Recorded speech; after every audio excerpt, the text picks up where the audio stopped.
The act of putting your forehead on the ground, also known as prostration, is a central practice in many different religions and spiritual traditions.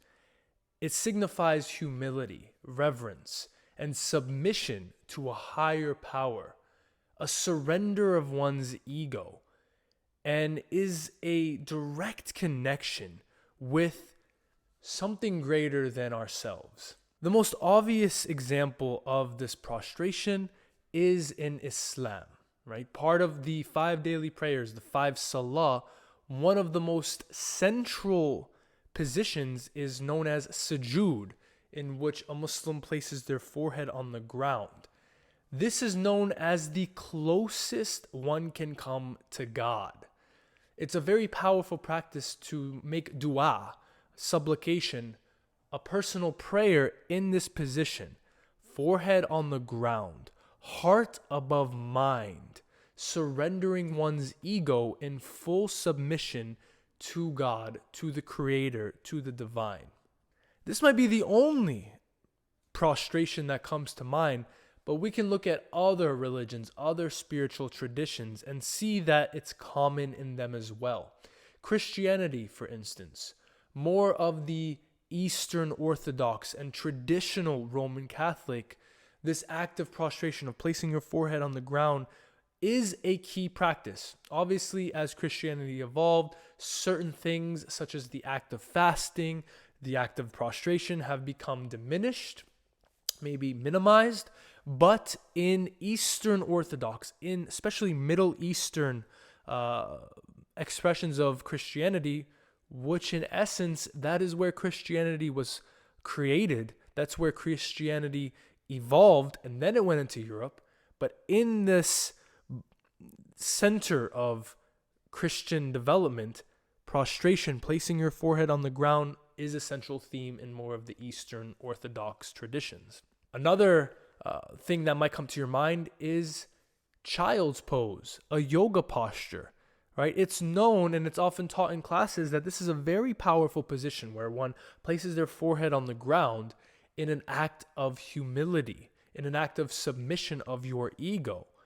This is a very powerful posture in yoga. It doesn't just feel good on the hips or the back, but it symbolizes this surrender of one's ego to something greater.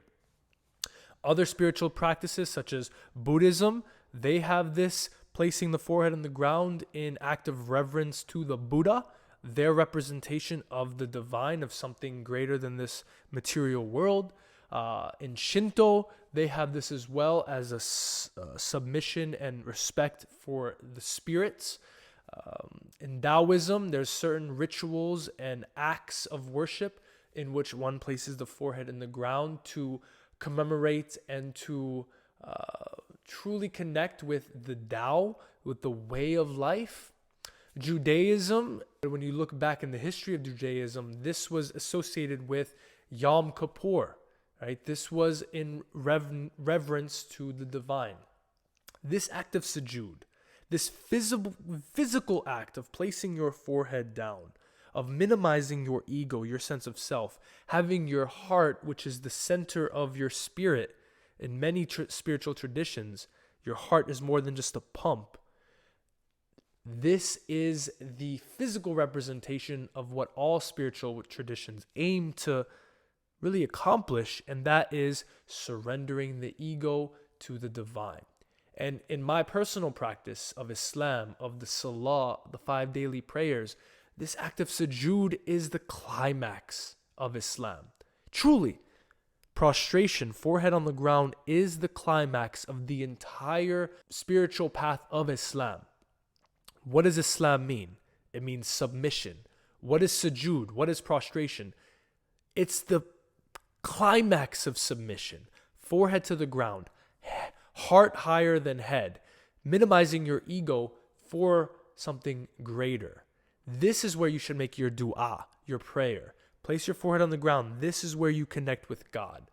This is the power of sujood, the power of prostration, the power of child's pose, the power of all these spiritual traditions.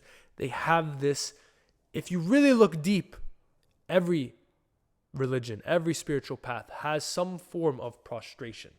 And so sujood, prostration, is a very powerful physical representation of what all religions are aiming to achieve: minimizing the ego, surrendering the ego, submitting the ego to God, to the expression of the divine. And so if you are a Muslim, really enjoy every sujood. Enjoy every time your forehead comes down to the ground. Truly, this is when you are closest to Allah. This is when you are closest to God. And if you are in any other spiritual tradition, if you follow any other religion, look for the common themes of this prostration. Look in what aspect your spiritual tradition implements this prostration. Because I'm telling you, it is a very powerful physical act that your body can do that is representing what all spiritual traditions are aiming to do. Surrender. Submit your ego, your sense of self, to something higher.